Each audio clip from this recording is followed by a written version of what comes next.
adab yang harus kita jaga. Ada etika tingkah laku atau disebut dengan moral atau akhlak yang harus kita miliki. Bagaimana cara adab bertamu itu ada aturannya. Bagaimana adab di majelis taklim ada aturannya. Bagaimana ketika kita menghadapi hidangan juga ada aturannya. Maka inilah pentingnya adab atau etika di dalam kita menuntut ilmu ketika kita belajar. Dulu mungkin ingat di waktu masih SD, SMP diajarin oleh bapak ibu guru kita bagaimana kita memiliki adab. Ada disebutkan dalam kitab Ta'limul Muta'alim. Itu biasanya sering tuh anak-anak pada masa itu belajar tentang kitab itu. Nah, dalam kesempatan kali ini kita akan membahas bagaimana adab kita dalam menuntut ilmu, di dalam belajar. Di dalam kitab tersebut, syarat untuk bisa menerima ilmu itu setidaknya ada 6. Dakain itu artinya cerdas. Jadi anak kita yang sedang belajar dan kita juga yang sedang belajar harus menggunakan akalnya, menggunakan intelektualitasnya untuk belajar. Maka butuh yang namanya konsentrasi. Nah, maka konsentrasi ketika kita sedang diajar, maka disuruh untuk konsentrasi. Untuk apa? Untuk melihat, mendengarkan, memahami pelajaran apa yang disampaikan oleh Bapak Ibu guru. Dakain cerdas. Gunakan kecerdasan kita. Bahwa setiap kita diberikan oleh Allah kecerdasan. Makannya sama, minumnya sama. Yang membedakan kita dengan yang lain boleh saja itu bagaimana ketekunan kita di dalam menuntut ilmu. Ini ada banyak jamaah yang belajar, tapi belum tentu di antara mereka dapat ilmunya. Boleh jadi setelah rajin pak apa yang disampaikan oleh Bapak Ibu guru, maka gunakan kecerdasan. Dakain cerdas. Wahisin artinya rajin. Ternyata syarat untuk dapat ilmu maka mereka harus rajin. Bahkan sampai-sampai nggak pindah tempat, di situ aja duduknya. Dengan harapan apa? Supaya hidayah yang Allah berikan itu diberikan saat dia berada di tempat itu. Maka sampai-sampai tidak mau pindah. Kenapa? Ini adalah tempat dia yang nyaman, yang kemudian dia mendapatkan ilmu. Jadi itu dengan rajin, kesungguhan kita. Kalau kita sungguh-sungguh menghafalkan ayat-ayat Quran, menghafalkan bacaan sholat, memahaminya, maka pasti akan bisa kita lakukan. Walaupun kadang-kadang banyak lupanya, betul. Betul. Ngambil hafalin itu lupa lagi.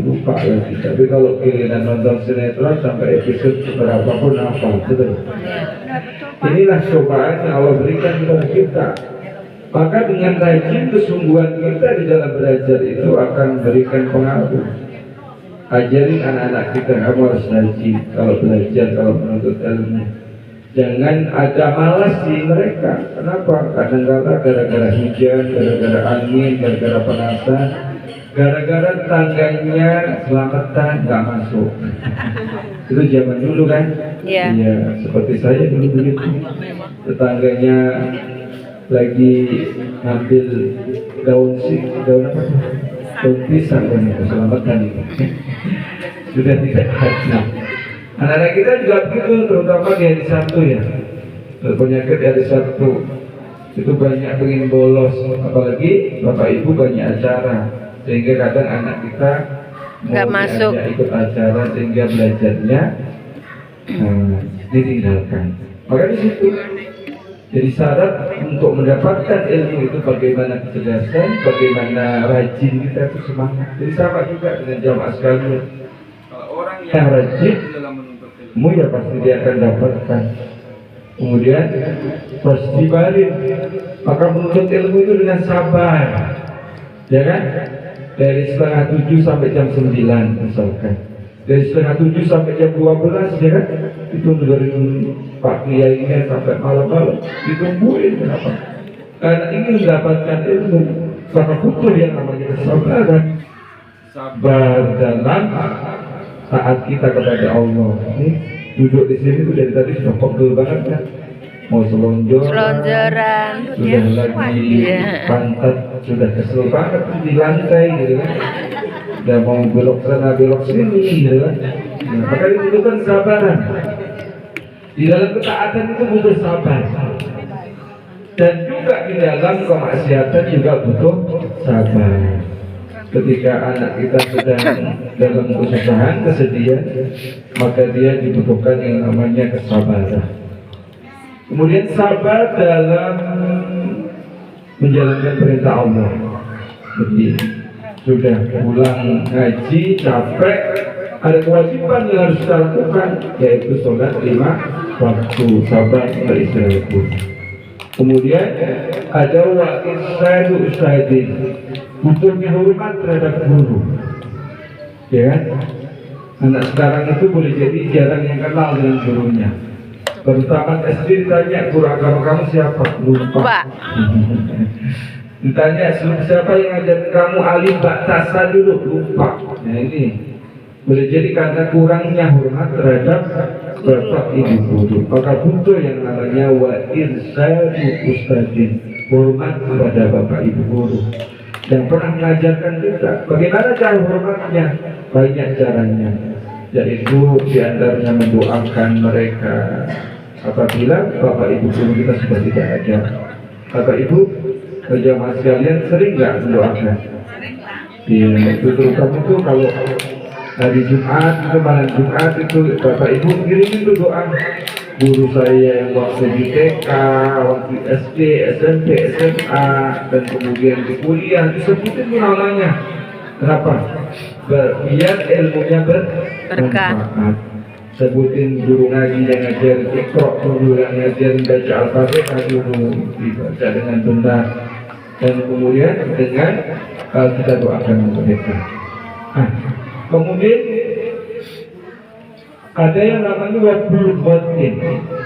Menuntut ilmu itu namanya butuh biaya. Nggak ada yang gratis. Kalau ada sekolah gratis butuh biaya. Apa? Ngojeknya, beli alat tulisnya, betul, beli seragamnya, bahkan boleh jadi ada paguyubannya. Jadi butuh biaya. Maka kalau anak kita itu kemudian boleh jadi dapat beasiswa, kita bersyukur kepada Allah. Apa bersyukurnya? Alhamdulillah, sekolah kuliah gratis karena kecerdasannya. Dan yang terakhir Bu, untuk mendapatkan ilmu itu waktu zamannya, butuh waktu yang lama. Betul Bu? Sekolah TK 2 tahun, SD 6 tahun, 6 tambah 2 8, tambah SMP 3, 8 tambah 3 11, SMA 3, 14, kuliah 4 kalau cepat berarti 18 kata dia. Kadang sampai 7 tahun nggak kelar-kelar. Belum lagi kuliah S2-nya, belum lagi kuliah S1-nya. Itu butuh waktu yang lama. Jadi ceritakan kepada anak-anak kita, nah kalau kamu mau sukses, maka belajar itu lama waktunya. Pengen ngapalin Quran gak lama waktunya. Pengen sholat yang benar lama waktunya. Pengen ngaji yang benar lama waktunya. Karena itu sudah disyaratkannya, adabnya seperti itu. Apabila kita mau belajar yang benar, maka punya etika, punya adab. Ya. Cerdas, rajin, sabar, hormat sama gurunya, butuh waktu yang lama, butuh biaya. Nah itu semuanya itu sekarang ini lagi-lagi kita sedang membutuhkan biaya buat anak-anak kita. Jadi kalau sudah dapat enam-enamnya itu, maka kita tahu siapa yang punya adab, siapa yang tidak punya adab. Maka kalau kita sedang, kita berhenti dulu nih, ada panggilan azan, maka berhenti. Jangan ngomongin yang dimasak dari pagi. Iya. Jangan ngomongin baju yang belum keluar. Jangan ngomongin apa-apa. Kenapa? Sedang mendengarkan Azan. ya kan? Karena adab atau etika. Maka ketika bapak ibu jamaah sekalian ada yang ngajak ngomong ngobrol dulu, sedang azan. Gitu kan? Diam dulu, tahan. Maka kemudian juga sama, kalau lagi ngaji juga sama. Jangan kemudian kita bicara yang lain kecuali bicara yang ngaji. Kenapa? Itu adalah adab, itu adalah etika. Kalau sedang makan, apa etikanya? Sama. Di depan ibu itu ada makanan, di sebelah sana ada makanan yang ibu sukai, maka ibu jangan jelondong ke sana. Kalau ibu mau, maka ibu minta izin. Mohon izin, maaf, tolong anda ambilkan cucur itu bukan saya. Iya, jadi itu adabnya. Jadi minta izin dulu. Kenapa? Semuanya sudah diatur atau gantian makan juga sama. Ketika kita minum dan kehausan gelas ini, maka bukan berarti kemudian satu teguk ini kita habiskan, maka ada adabnya. Betul Bu? Dalam bertamu pun juga sama, ada adabnya. Ada adab bertamu yang tidak boleh. Misalkan waktu subuh, orang belum bangun, ibu sudah bangun, ibu ketok-ketok. Apalagi mohon maaf, belum mandi wajib dia. Itu ada adabnya. Siang hari juga sama, ada adabnya. Ba'da zuhur orang sedang istirahat, itu ada adabnya. Maka sekarang gampang, kalau mau silaturahmi bisa chat dulu, tanya assalamualaikum, apakah ada di rumah? Gitu. Nggak ada di rumah. Gitu. Terus kemudian apa? Aku mau nganterin durian. Nggak usah, ada di rumah. Iya. Jadi apa? Jadi ada etika atau adab di majelis juga sama. Contohnya kita duduk yang manis seperti ini. Kalau kita mau buang angin, bagaimana adabnya? Ya sudah, mungkin kita keluar dulu. Jangan kemudian atau mungkin kalau mampu tahan dulu. Atau sama juga ketika kita mau BAB, membuang air besar di rumah orang tertentu, maka kita harus izin kepada yang punya rumah. Jangan sampai terjadi ambil barang tanpa izin dan sebagainya, yang kemudian bisa menjadi yang disebut tidak mempunyai adab. Jemaah sekalian, semoga Allah SWT berikan keberkahan dunia dan akhirat kita. Allah berikan ilmu yang bermanfaat, semangat dalam belajarannya. Al-Fatihah.